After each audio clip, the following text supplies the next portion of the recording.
All right, so what's up, guys, and girls, to the probably two that watch it. But I'm back from the Arnold, as you guys could tell, and I'll basically just be going over everything that went on at the Arnold and basically just talking about a brief meet recap. I won't talk your ear off just because there's not much to talk about really. This is not gonna be one of those posts like, "Oh, meet day didn't go as planned," I bombed out. Nah, it's not one of those type of things. But it is just gonna be me going over the three lifts and how I did. If you weren't able to watch, I'll put the videos up and everything else. So I guess we'll start off with squats. Squats, I mean, they didn't go bad. I went 2 for 3, but there was a mental brain fart that I had. So I'll go over each attempt. So for the opener on squats, I noticed that I got my rack height in the shoes I was wearing for weigh-ins. So I was wearing my Jordans, so I got my rack height in the Jordans. But I recently switched over to squatting to the Advances, and it hasn't clicked in my head that there's a difference in the sole size. So I'm closer to the ground. So when I got my rack height, it was around 16, and on a Lico rack, 16 is my rack height. But on TSS, most of my rack heights move one down. So like for bench, for example, like my rack height's 12 on the Eleiko, and then it's 11 on the TSS. But since I got it in my Jordans, I was like, okay, cool. This feels good, right on the shelf, I'm fine. So I noticed on my opener, it felt like the rack was a little bit high, but on like in my mind, the reps still move fast. So I was like, maybe I'm just feeling something, or maybe it's just like the first squat, whatever. So I didn't ask for a rack height change. Going to the second attempt, I think I went 347 and a half. Still felt the rack height was a little bit high, but the squat moved fine. It just felt a little bit off. So after that, I talked to my coach, and he basically told me, take your time walking it out. So I was like, okay, cool. Maybe I'm just too hype. I'm excited. I'm walking it out fast. Maybe if I just take my time, let the weight settle, I'll be fine. I'm still good for 365. I hit 360 about 2 weeks ago, flew, felt comfortable. So I was like, okay, cool. I'm fine. Don't need to change the rack height. It's just I'm rushing myself. And as you guys will see in the third attempt, that wasn't really the situation. When I unracked it, I did feel as if I was barely clearing the rack, but it was a little bit too late for me to do the false unrack, just because one, I don't do that in my normal training, so I don't want to change anything on the platform. And two, it's like when I unrack the bar, I sometimes already like get to the point of clearing the rack. So if I would have went back for a false re-rack, I might have missed the rack and either hurt myself or hurt the spotter. So I was like, okay, cool. I'm just gonna walk it out, let it stabilize. I know I'm strong enough to hit this weight. And then as you guys can see from the video that I'll be putting up, I hit the def hard. I hit the hole hard coming out, and the bar starts shifting. So it was basically just a crooked squat, and I did feel when I unracked it, it was uneven. So, Riley! So it did end up being one of those squats that I wish I had back, and I wish I just changed the rack height like I thought I should have in the first attempt. But obviously, meet day, we're not really thinking small things like that. We're just thinking execute, or at least I am. So that's on me. It happens. I know the strength was there, but my mindset shifted after that. I was moping around for a bit until Cass kind of got in my face and told me to wipe the look off my face. So shout out Cass. And I just thought, okay, cool. I'm still not in a bad position. I'm like 1 dot points behind the person in front of me, 3 dot points behind the person in front of him, and like 5 dot points behind the person in front of him. So I was like, okay, cool. I could still salvage this meet if I go 6 for 6. So lock in for bench. First attempt on bench, 190. I have noticed I've had some problems with the bar still like moving on my chest, so I was getting longer press commands, which was fine because 190 moved well. Then I went up to 200. The plan was to go 190, 200, 210. But with the longer press commands, I wanted 205, but due to the differences of dots in between the different places, it was smarter to take 202 and a half. So as you guys will see, after my second attempt at 200, moved well. We went to just match the meet PR at 202 and a half.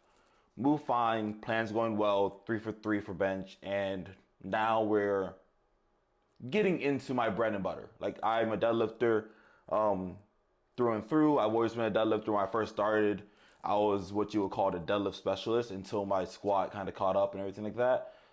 So full confidence going into deadlifts. Warm ups moving great, everything moving fine. I'm like, cool, 3 for 3, and or 2 for 2 actually, and then give myself an opportunity to pull for placing.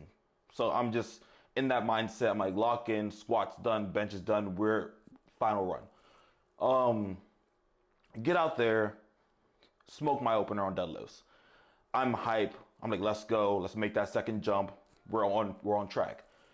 Then I see 3 reds. So this is this is the only time I've ever gotten 3. No, I'm lying. This isn't the only time I've gotten 3 reds on a deadlift I completed, because I did have a ramping call back at Junior Nationals 3 years ago.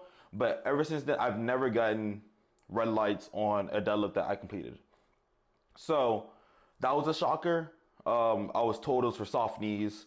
And looking back at it, like after that attempt, I was like, you know what? I did move it very fast, and I shot my knees up. I shot my knees out, and I kind of leaned back really fast and really hard.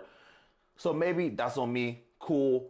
I'm going to slow it down my second attempt, because my second attempt, like I was asked if I wanted to keep the same weight. No. I was like, why would I?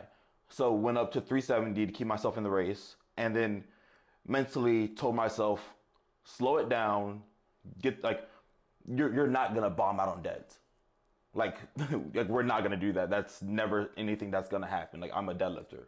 I know how to deadlift. I've done this multiple times in multiple federations, national meets, powerlifting America, everything. So I was fully confident in getting 370, because that's the weight I've hit multiple times, which I did get it. So I slowed it down, got 370, lockout was good, held it, 3 white lights. So I fixed what I needed to fix. My deadlift was fine, so I knew what I had to do for the third. So originally, due to the placing, we loaded up 385 on the card. So 385 was the number I was going to hit. Fully confident I could hit that. I hit 384 last summer, moved really well, executed on pro qualifier meet, got my pro card. So I'm like, okay, cool.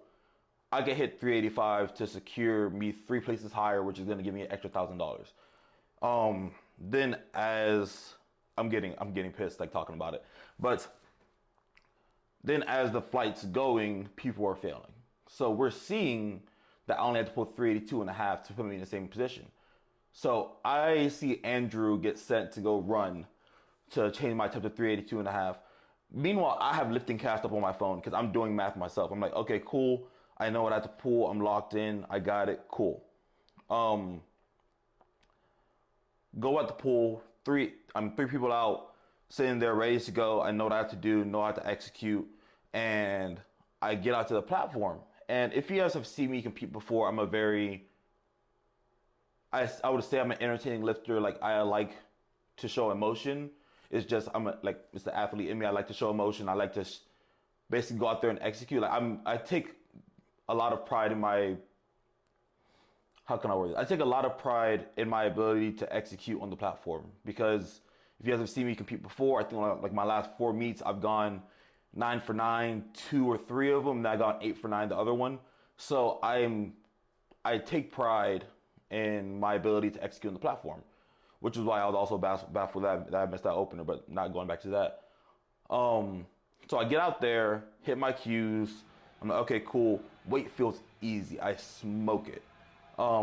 At lockout, I'm making. Oh I my made God! sure Did my you see knees how were locked fast out. that moved? I got down command. I can tell by your pretty face early. you Like, did. The second like my hips went through. Did you see I got how down fast command that and I held moved? it there, Referees. because obviously I'm excited. Is that 3 white I'm lights? happy. 3 white Because lights. I know what that no. pool is Wait, for. no. I'm like, cool. Wait, I did that- secured an extra it wasn't? $1,000. No I lit. salvaged my meat from failing a squat, because I think that was the only squat I failed since like my first meet. So I salvaged my meat from failing the squat, and I'm like, okay, cool. I'm holding it. I'm looking to both sides. I'm looking at the looking at the spotters and loaders because this whole meet they've been in my ear, just like keeping me going. Like they're like for squats, they're like, "Come on, Bam, you got this. Come on, Bam, you got this." So like I hear them cheering, so I'm looking at spotting and loaders, like smiling and everything like that. They're like, "Yeah, yeah," and it's like I see the crowd like cheering and everything like that. So it's like I'm embracing the moment. This is my moment. I'm happy.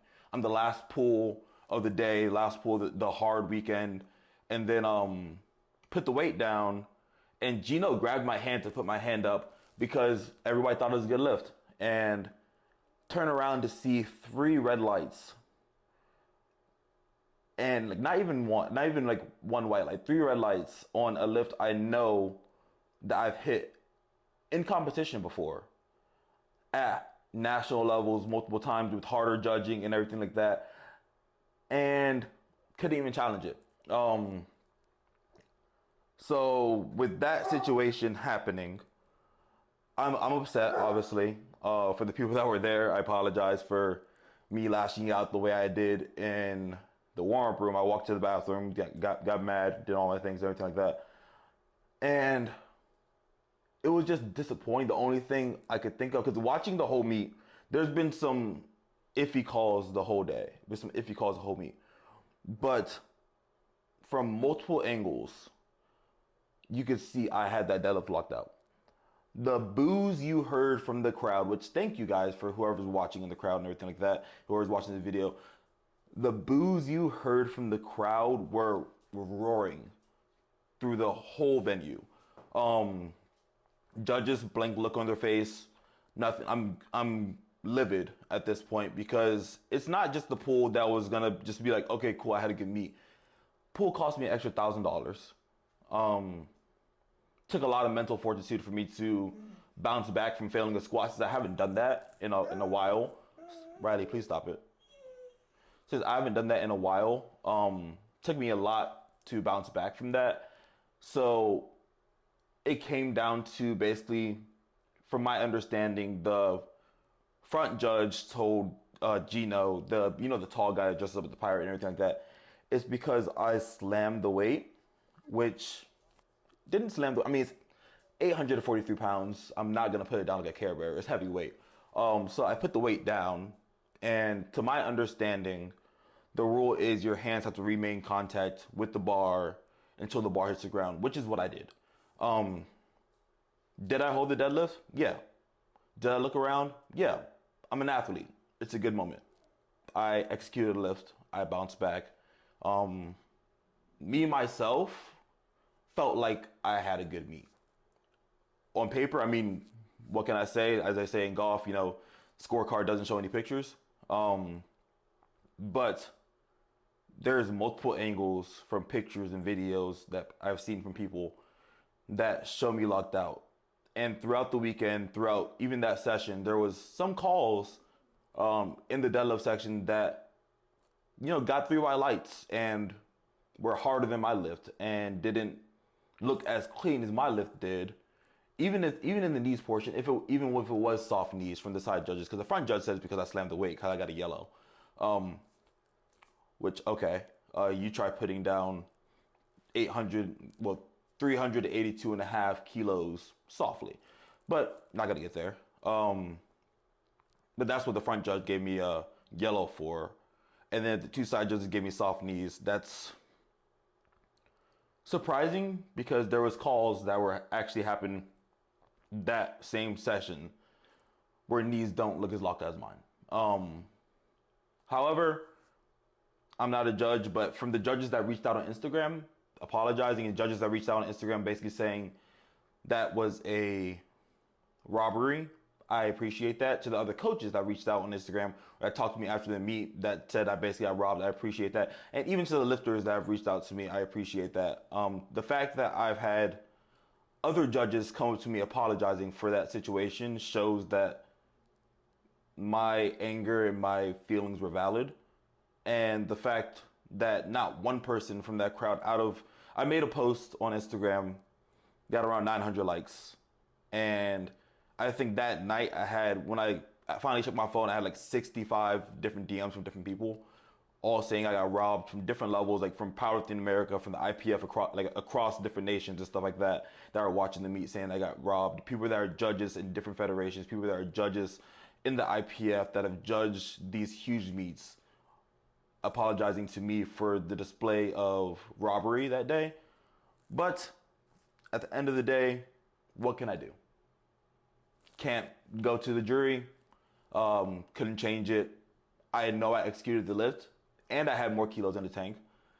And mostly upset because if you guys follow me through this prep, I was hurt, 3 weeks ago? It took me a lot to come back from that. I had 2 ear infections earlier in prep, like back in January. It took me a lot to come from that. I worked really hard to get put in that position in order to pull for a top 5 spot, and for it to be taken away by ego, nonetheless, just because they felt like I stood them up by holding a deadlift. I never knew that you couldn't do a freedom hold. I never knew that was a rule in the book. I never knew that if you put down a weight a little bit too fast for their liking, that's a rule in the book. But end of the day, I'm back home, back to work, doing stuff. So we're lifting weights. I would have loved to have the extra $1,000 in my pocket, but what can I say? I mean, I guess next time, I guess I'll make sure that I kiss a little bit more booty to the judges and be like, oh my gosh, you're doing such a great job, sweetie. You're doing such a great job. So I get those calls because apparently in sports, even if you execute what you're supposed to do, it all comes down to the judges because it's about them. It's about the refs. It's about the judges. It's not about the lifter that's lifting the weight. And I know this sounds petty, but you try going on a platform, coming back from adversity and executing a lift that is your best lift, has always been your best lift, and you've been competing for so long, shook hands, kissed babies, did all the good stuff with so many judges, and you've showed yourself to be an exemplary person in the sport. To get robbed that way and get taken out of a competition that you could have bounced back from. With that being said, I'm going to Powerlifting America. You what? I competed in Powerlifting America before I came back to USAPL because I wanted to give the USAPL a chance because they brought up the Pro Series and everything like that. Wanted to give the USAPL a chance, and apparently that was the wrong call on me. So that's on me. My bad, big bro. So I'll be going back to Powerlifting America and taking my chance at competing against the other big dogs that left before me. Should have followed them because obviously they were right.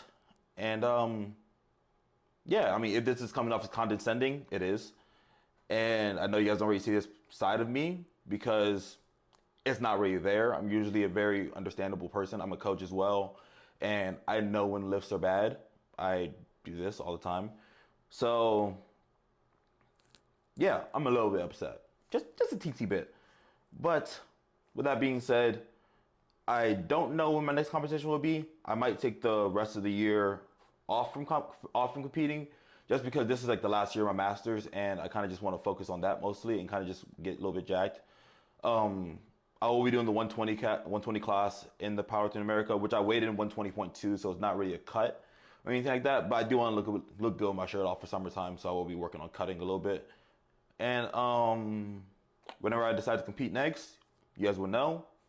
So if you guys like what you see, like, comment, subscribe, and follow my Instagram at BamBamFit. And that's all from your boy. I'm about to finish this post, go get sushi with the homies, and then I got a tea time tomorrow. So, like we said, lifts happen, we're lifting weights, stuff happens. Back to business as usual. And thank you guys for sticking with me. Peace.